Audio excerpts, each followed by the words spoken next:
Hey, everybody. Before we get to this episode, I want to share something about Sponsor CX. Here's the deal. I've been working in and around sponsorship for almost 30 years. And in those many years, I've seen teams and leagues and others really struggle with this super important revenue stream. That's because keeping your sales pipeline organized, your partner activations going, and your reporting all in sync for a bunch of partners can be brutal. Fortunately, that's where Sponsor CX comes in.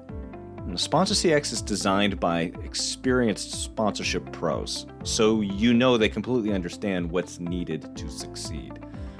With extensive capabilities, a simple to use interface, and built-in flexibility, Sponsor CX is the answer your sponsorship team has been waiting for to bring some order to the chaos that can be their jobs. But don't take my word for it. See for yourself. Head over to sponsorcx.com/podcast and click the request demo button in the upper right and let them know you heard about it on this podcast. You'll see pretty quick how Sponsor CX will supercharge your sponsorship team.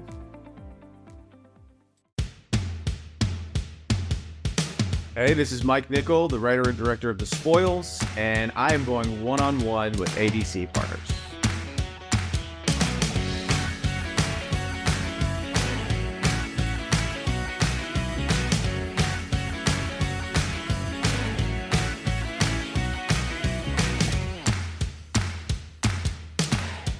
Hey, this is Dave Almy of ADC Partners, and thanks for joining me for this episode of the One-on-One Sports Business Conversations podcast. The other day was movie night here at Worldwide HQ, so I thought I'd check out The Spoils, Mike Nicoll's monumental documentary about AAU basketball. I just settled in when the film's protagonist, Ito Budayama, says the following about AAU hoops. Quote, "It's a street game. It's really just one step ahead of the dope game." Unquote. Now that's kind of an astounding statement, right? Youth sports being compared to the drug trade? But that line lands even harder when Mike shares that he used the infamous HBO show The Wire as an inspiration for structuring his movie. So just what the hell is going on in AAU basketball? The Spoils takes a hard look at the state of amateur basketball in the U.S. And what it reveals is pretty breathtaking. To make his movie, Mike spent 11 years essentially embedded with the Compton Magic, the preeminent AAU basketball team in the country. And what it reveals is a system perfectly designed to, in Mike's words, anoint and monetize the next superstars. In our conversation about his movie, Mike and I talk about the fearsome impact the current state of AAU has had on the sport. How entrenched interests like sneaker companies want to avoid changing the system at all costs. How AAU and players evolved over the decade he was attached to the Compton Magic. And what the ultimate cost is to the young teenage boys who get enmeshed in a system that openly refers to them as assets and commodities. You can find out more about the movie, including where to watch it, at thespoilsmovie.com. I hope you'll check it out after you've finished listening to my conversation with Mike Nicoll, writer and director of The Spoils. Enjoy. Mike, youth sports is big business in this country. I think I heard an estimate at one point, probably one of these other podcasts, that it's a $60 billion industry. But AAU basketball kind of takes it to a whole nother level of what that means. So for people who are unfamiliar with AAU, I think most people have heard of it, sort of understand that's part of this whole youth sports subculture. How would you describe it in the context of youth sports? Wow. Start small. The description of AAU basketball does not fit neatly onto a business card. Okay, yeah. But to properly describe it, I think you have to situate it in a much broader context. Okay. Straightforward, it is the developmental system that we here in America employ to filter out and matriculate our best players. Okay. It's funny. It's worth noting that, it's understood and known as AAU basketball, but there is an actual organization called the Amateur Athletic Union. They're headquartered in Florida. Do they have anything to do with AAU That's basketball? what I'm going to get ready to say. They do Oh, not. sorry. I get so excited. Well, when people say AAU basketball, they are referring to a subculture that the AAU itself does not have any affiliation or involvement with. Huh. Once upon a time they did, and of course the AAU runs youth sports, pretty elite youth sports programs for all the sports. But kind of going back to my broader context, in the late 80s, early 90s for sure, once it became clear that let's just say the investment in the stars of tomorrow could be seen as a lottery ticket of sorts, right? And what you have is scores and sprawling networks of corporations, companies, and adults who want to attach themselves to blue chip basketball players because the payoff ultimately it can be hundreds of millions of dollars. So what you're saying is like in the 80s and 90s, we're going to touch on some of this because it has been an evolution in that moment in the 80s and 90s. And we're going to talk about the involvement of shoe companies in all this because it feels like you can't have this conversation with talking about their involvement and the impact that they have. Well, and so that's the jumping in point, right? Because once the sort of like money to be made became very, very obvious, the shoe companies came in and privatized what used to be this AAU system, right? And so now what you have are these very exclusive, very invite-only circuits or leagues bankrolled by the shoe companies. And, they are it is in many ways a mandatory recruiting space, right? Mm-hmm. Whatever your goal in the basketball ecosystem might be, whether it's a D1 scholarship, whether it's playing the league, you have to be in AAU. The shoe companies have done a really good job of I think originally the spirit of what they were trying to do was to centralize and consolidate all the best players because once upon a time, they were, and we'll get into the interconnectivity of this world, but I think one of the main purposes was to corral all the best players and put them in one spot so that the college coaches could see them all in one place, playing against one another. So there was a very logistical reason for doing it, but the reality is, I think the best way to describe what AAU basketball has become is this relationship building vacuum. Regulation or governance. It is this space where anyone and everyone is trying to attach themselves to the next LeBron, right? Yeah. And so, I like to describe it as like the escalator to the NBA. But it is really, a factory at this point that has been designed to anoint and ultimately monetize the next superstars. That's interesting, right? Because an escalator is very passive. You're just sitting on it and you're riding. This, to your point, factories are much more active, right? They are producing product. And that's something else I want to touch on a lot because it does come up about the idea of these kids, I mean, being assets and commodities and things like that. And maybe we should back it up. I mean, so the film I've made is called The Spoils. Right. And, I really encourage everybody to go check it out. You can find everything you'd want to know about it at thespoilsmovie.com. And The Spoils is really a systemic portrait of the American basketball machine. I hope everyone who listens to this pod goes and checks the movie out. Me as a director, I've been always and you're talking about the sort of passive versus active factory nature of it. I and you guys will see when you go watch the film, I've always been most fascinated with the adults in the room. Mm-hmm. They're the ones who are pulling the strings. Yeah. Right. And so, it takes a really special teenager to be fully aware of like all the dynamics that are going on. But it is the adults sort of on the sidelines really building and designing the incentives of the system. So I think for any parent and family out there, I think our film, the biggest value proposition is as a navigational blueprint because, I can't tell you how many gyms I've been in where you hear parents kind of on the back end of their journey, sort of wistfully muttering to themselves, like, I wish I knew then what I know now. Right. So we're going to pull back the curtain a little bit. Now you played competitive basketball when you were younger. Did you play AAU? Oh, yes. Yeah. Okay. So you were in AAU. When did the Compton Magic get on your radar? Because the movie, The Spoils, focuses on this team over a 10-year period. So what I'm interested in is, when did they get on your radar? And then what made you think, boy, I need to attach myself to them? Well, I would say as a filmmaker, casting is as important in documentary films as it is in films, right? Um, the very first film I made was a film called At All Costs, and it was Okay. kind of 101 deep dive into the AAU world, and it Okay. was making At All Costs that I got introduced to Ato. Okay. Ato and the Compton Magic were what I would call a B story in At All Costs. Yeah.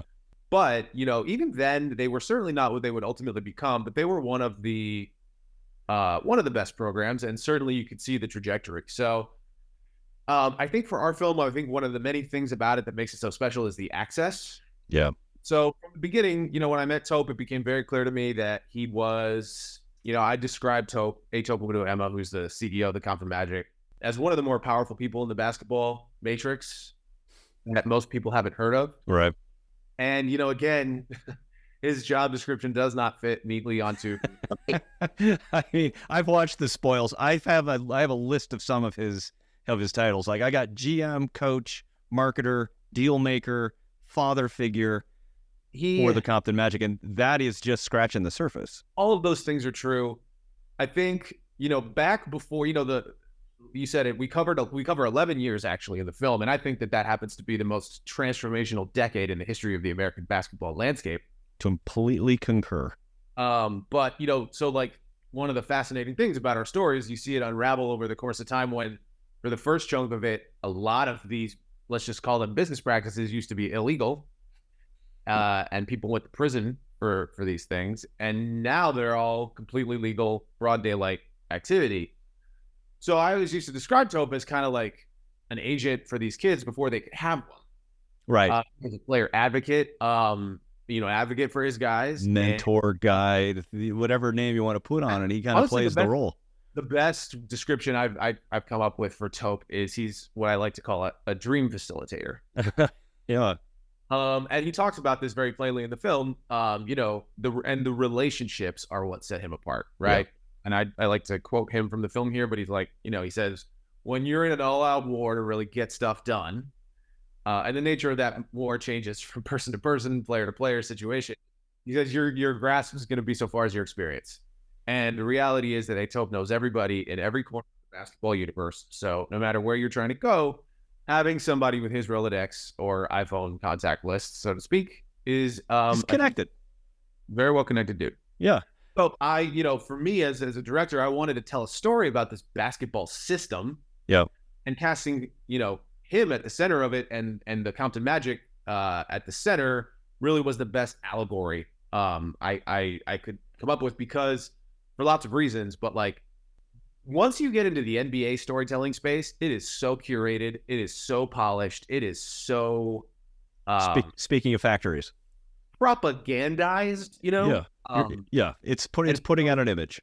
Well, but also too, the really awesome thing, at least from the way I see the system, is that like everything you see about the NBA now is informed by the incentives that are established on the grassroots level. Mm-hmm. So to really fully understand the NBA product requires a much deeper fluency in the business dynamics that are established, on the ground floor. And so there's just so many reasons why I think our film is unlike any other sports documentary that's ever been made. I know that sounds really grandiose, but I don't really give a shit.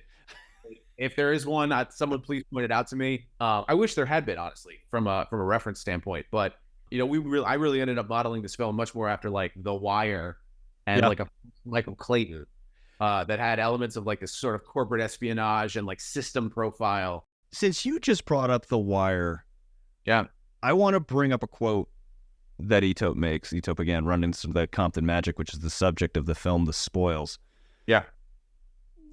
Early in the film, we're like 10 minutes in, and he says, it's a street game. It's really just one step ahead of the dope game. Now, this is early on, right? This is like in, I can't remember what year it was in your filming, but it was in our first interview. First interview. That's a pretty remarkable statement when you're talking about ostensibly youth sports. So I'm hoping you can tease that out a little bit, because that's how this got started. Like, this was your introduction to the Compton Magic. Did a comment like that obviously made it into the film, so it kind of set you back on your heels a little bit, but was that revelatory, or was that like, I know? It wasn't revelatory to me. I mean, I've spent my life traveling through this system, so I know it and I played at, AAU, high school, college, etc. So I didn't play in the NBA, but I've Yeah. had a very up close You've seen personal it. experience with this world. So it didn't surprise me because I knew that to be true, but Atope's willingness to be brutally honest with me about it did immediately let me know that I was talking to somebody that was the perfect vessel You for picked the the right story. guy. Well, because again, not to continue gassing up our film, but like Cast away, man. You're at the Exxon station right now. Let's load the tank. that, Dave, is a very shadowy world. Yeah. And finding people who are willing to be honest about the way it operates is a really rare thing because there's so many levels of plausible deniability. And, going back to when the movie started, a lot of this stuff was like at best unsavory and, at its worst, at least under the former legal system, illegal. So like what I wanted to do ultimately was tell the truth about American basketball. Like Yeah. I hope you'll agree. Like I'm not the kind of filmmaker that likes to shake my finger at the audience and tell them how to feel about something. But what I am here to do is put the truth on the screen. Right.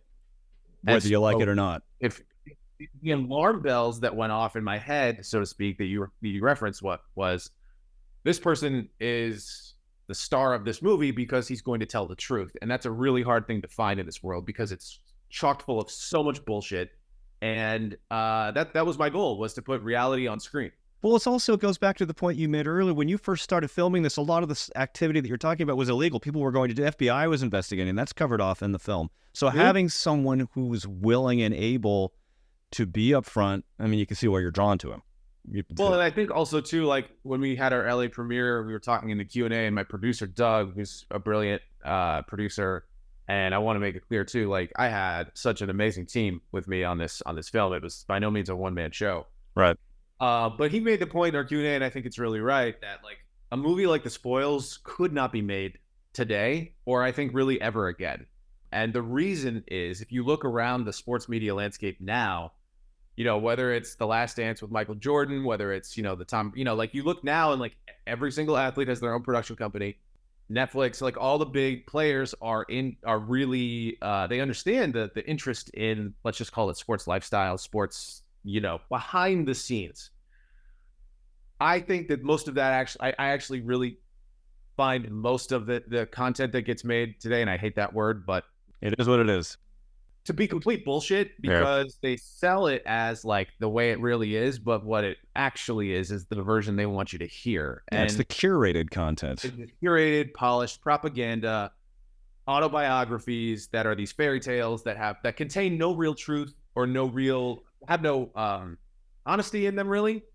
Which is, if you're going to make a movie where you embed yourself with an organization for 10 years, you can't scrape out just the good parts. Had somebody come to, let's say, Tope or his equivalent today, even on the grassroots level, I know that there's no way that person, whether it was Tope or whomever his equivalent, would say yes without creative control, final cut, approval over X, Y, and Z. But I told Tope from the jump what I was interested in doing and the story I wanted to tell.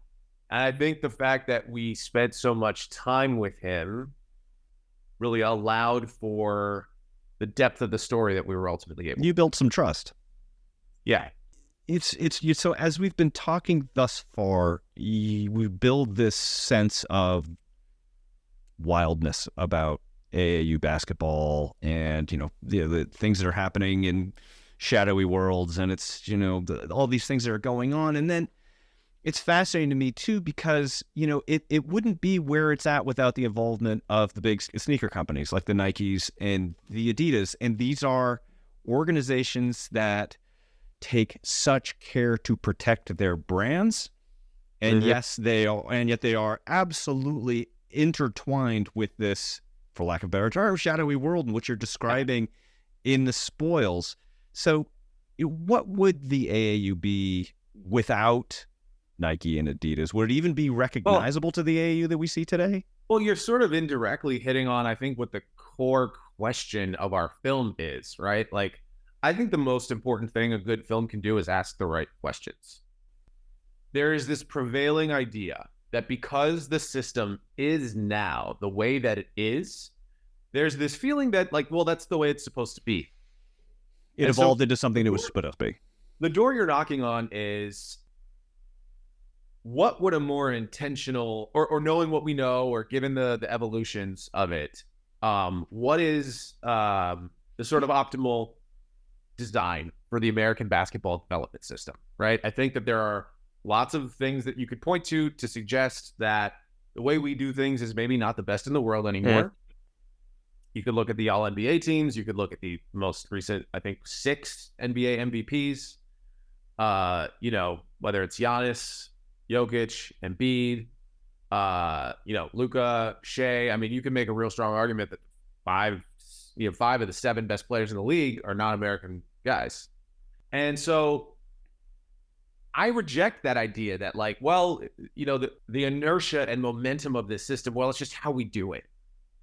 And so you saying like, what would it be without the sneaker companies? I think that is the question. Yeah. Right? Because when you look at a system and the way we do in the spoils, you have to ask yourself what it is designed to produce and what it's optimized for. And like I said earlier, the American basketball system is designed to identify, anoint, and then ultimately monetize. Yeah. American basketball prodigies. Yeah. So a very different optimization setting, let's say, if you're looking at it from a machine standpoint, than optimizing for the best players, for the player development, for what's best for these players and their families. I think the shoe companies and the major commercial entities that are involved in this system, you ask them, I think they would say it's going great. Just the way we want it. Just the way we want it. That's my highest hope for this movie, and the part of why we've designed the distribution strategy the way that we have is that I want the film to contribute to a more intentional conversation about like, how do we want American basketball and its attendant development pipeline to be built? And that's a big question, but just this blind acceptance of like the way things are is the way they're supposed to be, I think is still the bull. I feel like there's also this, and we touched upon this earlier, there's so many people lining up adjacent to AAU who are particularly interested in that last part of the equation. You talked about the monetization part, whether it's sneaker companies, whether it's future agents, however that's going to be played out. And you touch upon that a lot, right? And you hear these kids, because they're kids, yes, referred to as assets and commodities several times throughout the movies. And that, I'm a dad of kids, right? It's a little hard to hear a 14-year-old being referred to as an asset. But I guess based on what you saw, what's the impact on the players when they're injected into a system that they recognize early on the outcome that's expected? I don't think that the impact can be measured until they're much older. Right. But I would say, and on the broadest strokes of the sandbox that our story plays in, I think that our film has a lot of profound things to say about the way that we have financialized every corner of modern life. And, if you'll permit me a little bit of a philosophical musing, I think that lay it on me. I think America suffers from what I like to call money worship. And another way of saying that is that like money is the only thing that most people understand. It's easy to quantify. It's the only language most people speak, to their detriment in many cases. But I think that, we're now on our second generation of American or maybe third, depending on how you calculate the generational duration of American players worshiping branding, social media following, visibility, now NIL money, on equal footing with their love for the game. And I've said this a lot when I've been talking about this movie, but I am an absolute believer in the idea that there can only be one main thing. Like, again, going back to that philosophical thing, like, worship has a really religious connotation to it as a word. But if you look it up in the dictionary, it simply means to obsessively turn your consciousness towards. And a friend and mentor of mine said to me once, Mike, if you want to figure out what you worship, make a list of all the things that you think about during the day and put them into a pie chart. And the thing that has the biggest chunk of the pie is the thing that you worship. Donuts. Whether it's donuts, whether it's your relationship, whether it's your job, whether it's like, I think if everyone's honest with themselves and they actually did this exercise, they would be, I don't know, I would want everyone to be living a life where they're proud and happy with the thing that they worship. How their pie chart fleshes out. Yeah, but so like for me, there can only be one main thing. And I do have real concerns about generations of American players that are now worshiping money, worshiping branding, worshiping social media followers, worshiping exposure. And like these are all like, these are priority languages. And when we're teaching an 11, 12, 13, 14-year-old kid that this is your bottom line and this is the way that you have to present value to the world, that rewires you. Absolutely. And I don't know, I call me old-fashioned, but I think that there has to be a better balance. And I think that, in conversations like these, and I promise I'll shut up. No, but like when we have these conversations about this system, this culture, this machine, when they're intellectual conversations and conversations, there's just one note that people sing. And I'm not here to say that it's the wrong note. It's this evolution in the system is long overdue. These players have been getting taken advantage of for decades. Get the money. Right, because when you're a commodity, when you're an asset, if you're no longer an attribute or providing value, you're discarded. As we say very plainly in the movie, the value that underpins the system lives inside the players. So that they've been exploited for decades in these like pretty monstrous ways is an undeniable fact that I'm not here to dispute. Mm-hmm. So when you talk about it, on TV, on the internet, all these sort of podcasts, all these conversations, that's the only thing that people have to say. Get the money, right? Right. So when you, though, migrate this conversation to a family and a parent and Dave, what kind of pathway do you want to design for your children? At what point and at what stage do you want capitalism in its rawest form to be intersecting with your children's childhood and self-identity and concept? It's an entirely different, much more grounded, real conversation. Because I don't know about you, I've got now 2 daughters. They're both under 2, so this is still a decade away. But like, what the fuck does a 12-year-old know about their brand? And asking them to consider these things as they mature is... But that's probably the most fascinating part of the fact that you were with this team for 10 years, because during that 10-year time, as we've talked about, there's some pretty monumental things happen. Yeah, while you're there, right? The rise of the influencer economy. Yep. The capability for players to generate income through name, image, likeness. So how do those things impact, and really the dynamic between player and team? Because the thing that we're talking about with influencer economy and name, image, likeness is very individual. And you're talking about a basketball team. You're hitting on a really core idea of our film. I think Book Richardson says it outright in the movie. Yeah. The legacy to me of AAU basketball is the way that it has individualized a beautiful team game. Yeah. And when we're talking about the opportunity cost of this evolution, honestly, again, I mean, I just had my second child, so maybe today I'm just thinking in much broader, more macro terms. But like, Dave, tell me, I mean, I don't know. I think one of the most important lessons that a human being can learn in life is that this shit's not about you.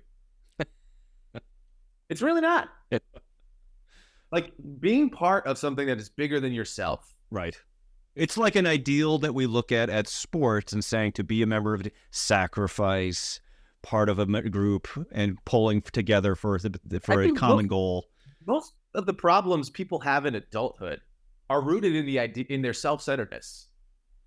The challenges they face are generally linked to the shit's not going my way, and it should be, and the resistance they have to their inability to exert their self-will to bend life to their wishes as if it's about them, and it's not.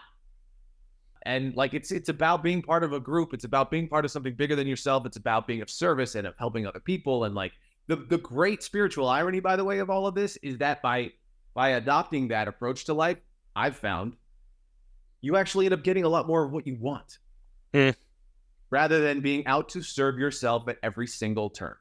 And like the more that we bake in this me first, individualized approach to young generations of kids, I don't think that's the best way to be doing it. And I know that we're like pretty far afield of the business mechanics here in this conversation. And it's all part of the same thing though, right? Because you're talking about something that's just the basketball team concept. The way it's constructed is a microcosm of society as a larger construct.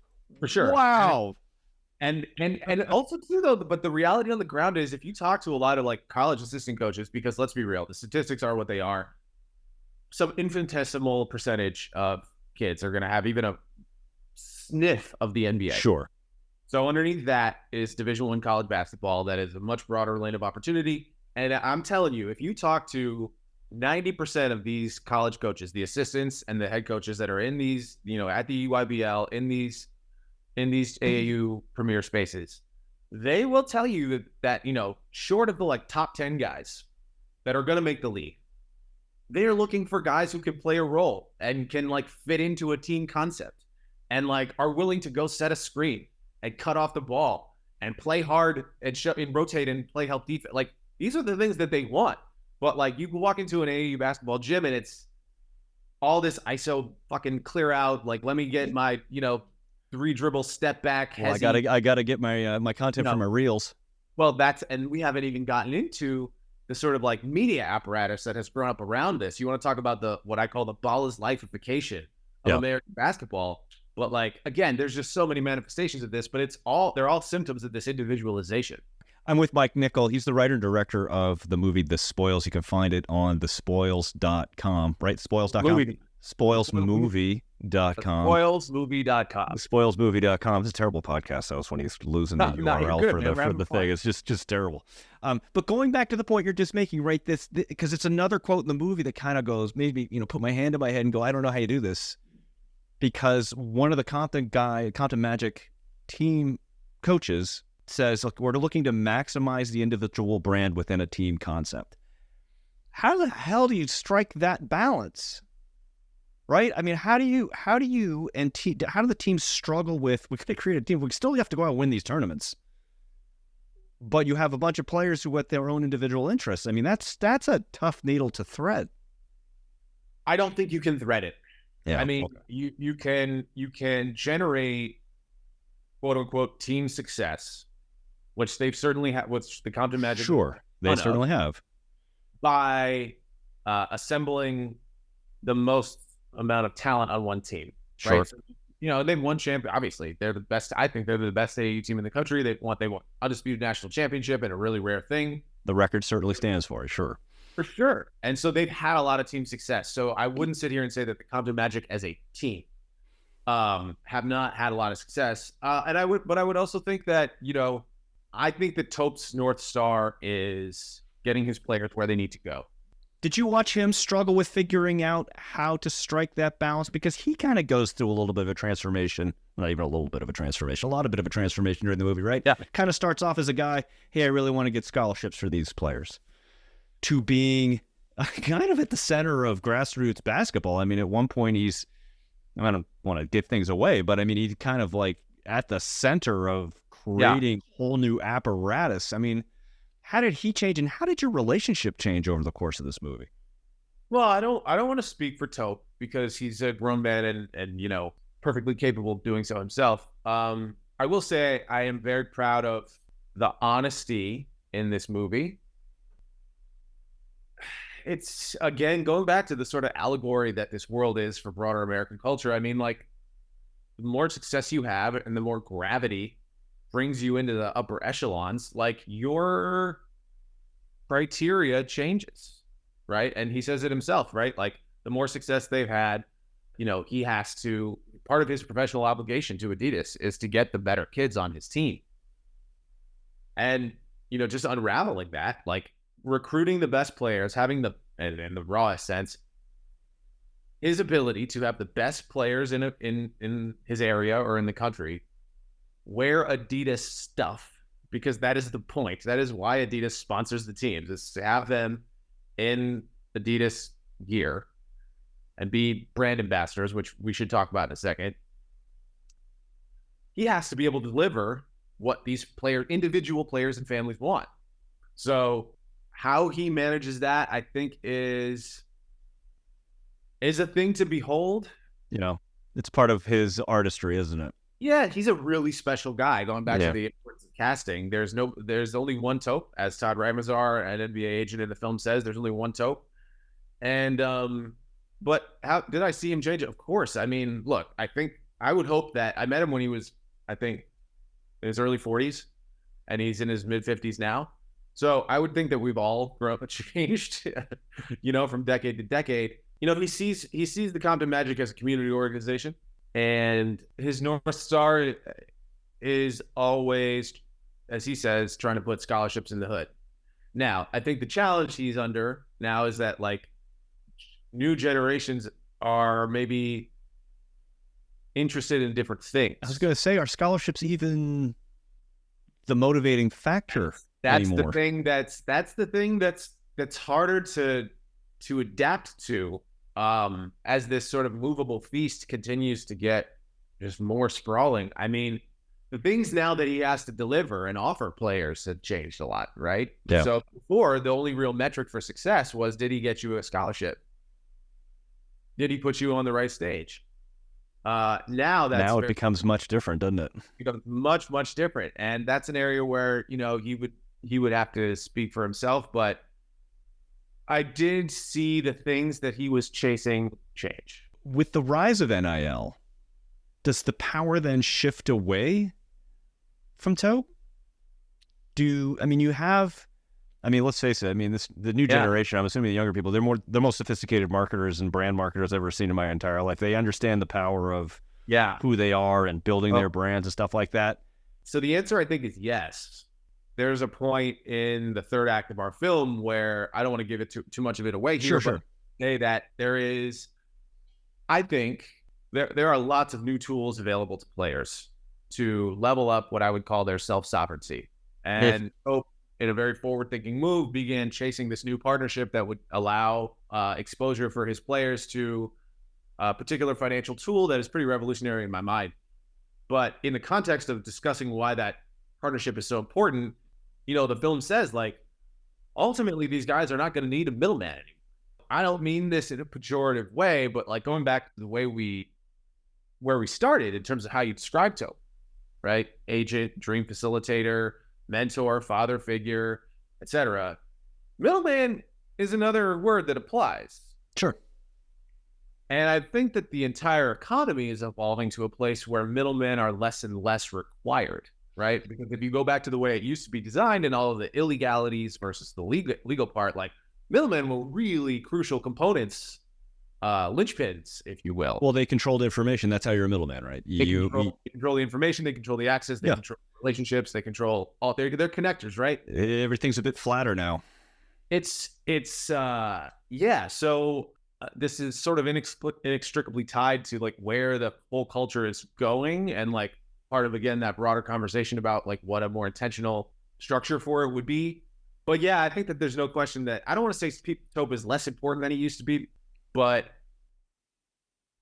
the purpose he serves has changed so much, and probably he's found he needs to work harder than he ever has with the number of competing interests, and also the players that he needs to recruit have a much different set of expectations. One thing I will say, I mean, I have a lot of respect for Tope. I mean, he's the best in the business for a reason. Like, trust me, being on the road with him for a decade, like, he's on flights all over the country all the time, and not just during the summer. You know, he says it as in one of the closing films. He's like, whether I'm on a flight to Arizona on Monday, like, what he's saying is, like, he's flying to Arizona to talk to the Arizona staff, let's say, about how his feelings on the way they're treating his players, right? Yeah. Like it's those kinds of visits, right? Like it's not just the travel teams, the trips to the tournaments and this and that. It's like He is not hands off. he's going to his players' games that are in the NBA. He's in the NBA arenas. He's in the college arenas. Like it's a full year thing, and he's all over the place. And so, you know, if adapting is mandatory, it's certainly within his tool set. So I wouldn't put anything past Hope. He's a 1-on-1. Mike Nicoll, you clearly love the sport of basketball. I mean, you played it as a kid. You've made 2 movies about it. The latest called The Spoils. You're embedded with an AAU team for 10 years. I mean, you clearly love it. What's your ultimate takeaway from this as you take a step back and look at youth basketball in the U.S. today? Is it shrug your shoulders and it's the way it is, there's too much money embedded into it? Or, you know, is it good for the players? What are your big takeaways as you sort of exit this process and now put the product up on the screen? I will say, I get asked, after the success of my first film, At All Costs, which Netflix acquired, and it sort of made me the basketball filmmaker guy. Mm-hmm. I don't know. Hey there, basketball filmmaker guy. Yeah, I've done a lot. And truthfully, Dave, I don't want to be in the basketball world forever. Yeah. And so I designed The Spoils to be sort of my like full testimony on this world. I think that it's as deep and robust as any film has been when it comes to this. So the reason I say all that is my takeaways and what I have to say about this world. It's everything that I have to say is in this movie.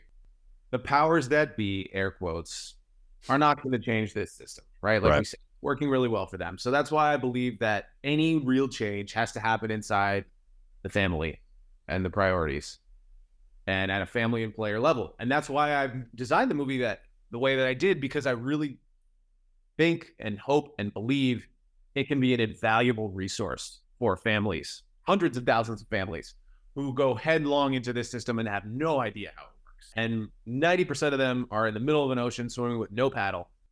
And so I really hope that this movie can function as a roadmap that can help them solve this landscape, because the chaos and the complicated complexities of this world are very much on purpose. Yeah. It's complicated for a reason. You have no prayer of hitting a target that you're not aiming at. Zero. So I think that players and families have to be extremely intentional about and honest with themselves about what they want out of the system. You hear, like from The Wire, like you hear phrases like use the system before it uses you.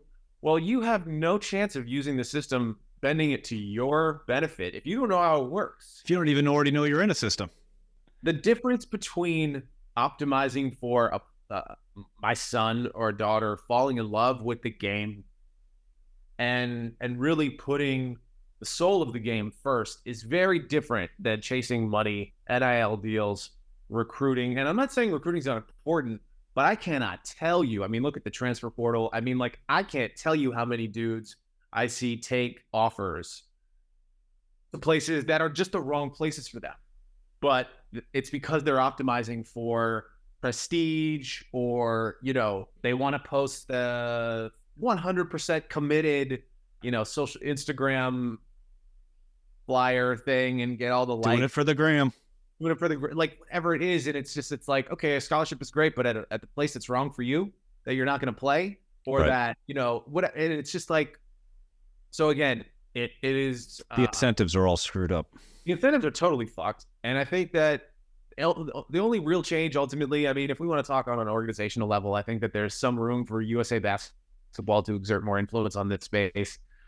Of course, the NBA, Adam Silver at the All-Star game every year comes out and talks about the NBA wanting to get involved more downstream, but there's not any real action there, I don't think. So like, it has to be on the player and family level. Yeah, for them to force change by pushing up rather than waiting for someone else to push down. I don't think it's even really about forcing change. I think it's just about getting what you need.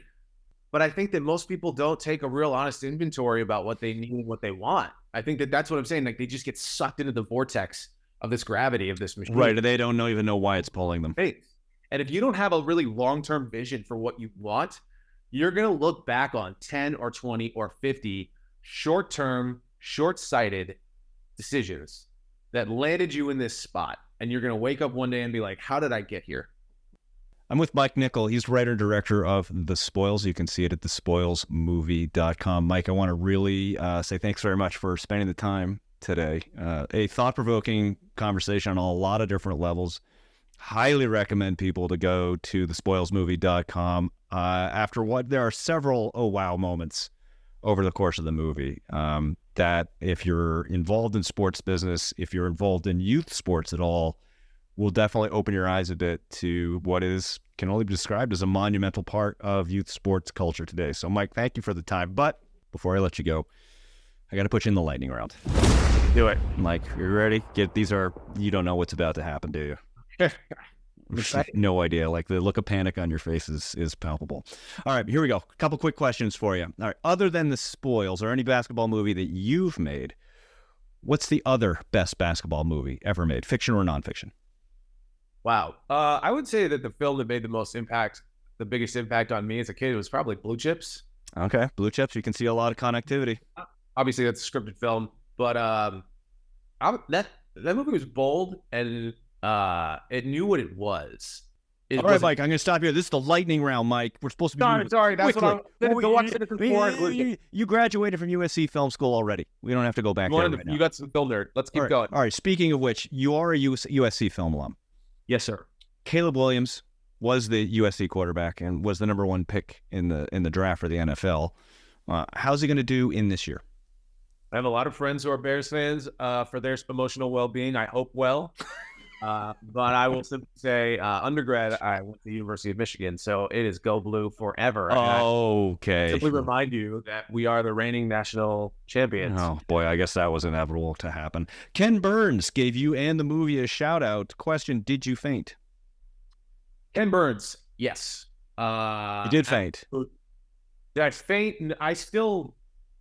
For Ken Burns to come out and stamp this movie was... Surreal? Just I joked with my wife when it happened. If something cooler ever happens in my career, things will have gone astronomically right and appearing on this podcast. You, as we've discussed, you played competitive basketball. Yeah. What was your one unstoppable move? Ooh, I would say two dribble pull up going left for mid-range. And I had a nice little spin move too. That was a nice counter. All right, a couple. Last one. You're going to the movies. Yeah. What's your go-to snack order? Wow. They don't teach you this in USC Film School. That's a great question. Go-to snack order. Going to the concession stands. They're standing in front of you. Long line behind you. Reese's. It's Reese's. Reese's peanut butter cups? Yeah. You and my wife. Mike Nicoll, he is the writer and director of The Spoils. You can find it at thespoilsmovie.com. Mike, thanks for the time. Dave, thank you for the kind words and the time. This was fun. Thanks for listening to this episode of the One-on-One Sports Business Conversations podcast. If you enjoyed it, we always appreciate a subscribe, share, comment, or like. And don't forget, you can always find past episodes at abcpartners.com/podcast. This podcast is written, produced, edited, and hosted by Dave Almy. And theme music was composed by Scott Holmes.